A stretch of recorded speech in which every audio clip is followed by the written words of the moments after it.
also know that there have been infringements on free speech that actually affect not just the British, of course, what the British do in their own country is up to them, but also affect American technology companies and by extension American citizens. So that is something that we'll talk about today at lunch. Well, no, I mean, certainly we wouldn't want to reach across U.S. citizens, and we don't, and that's absolutely right. But in relation to free speech in the U.K, I'm very proud of our history there.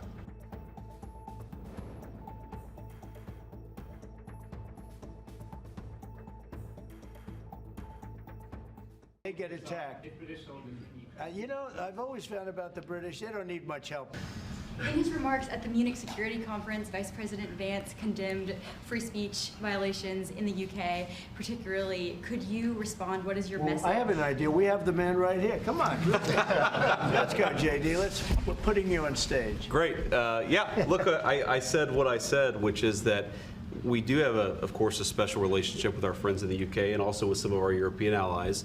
But we also know that there have been infringements on free speech that actually affect not just the British, of course, what the British do in their own country is up to them, but also affect American technology companies and by extension American citizens. So that is something that we'll talk about today at lunch. We've had free speech for a very, very long time in the United Kingdom, and it will last for a very, very long time. Well, no, I mean, certainly we wouldn't want to reach across U.S. citizens, and we don't, and that's absolutely right. But in relation to free speech in the U.K, I'm very proud of our history there. We discussed all this, though. Mr. President, while we have the Vice President here, are you both disappointed that the AfD didn't come first in the German elections, given your previous support for them? No, whatever happens with Germany, look, the relationship has been very strong with Germany, but we'll have to see what happens. They have a lot of things going on right now. We'll have to see. No, I'm not disappointed about anything. If anything, you would say that the group that we would be most opposed to lost. But we got along with them also. We have a very good relationship with all groups in Germany.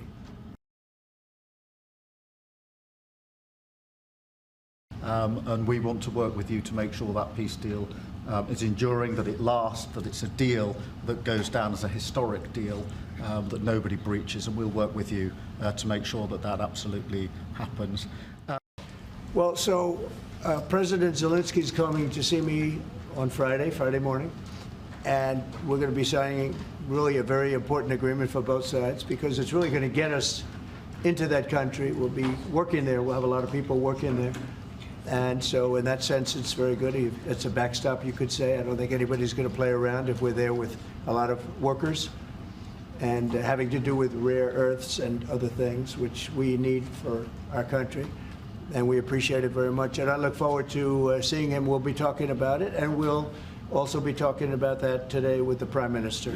Yeah, I mean, as you know, we've already indicated that we'll play our full part in making sure that any deal, if there is one, and I hope there is, and I think this is a historic moment to make sure it's a lasting deal, and we're about to have a discussion about how we can make that work. But I have to say this, as I said yesterday, you know, you're talking about a peacekeeping force. We have to make a deal first. Right now, we don't have a deal. We have Russia, we have Ukraine. I think we're very well advanced. I think Russia has been acting very well. We have Representatives Steve Witkoff and Scott and Marco and JD. We're all involved, every one of us, and a lot more.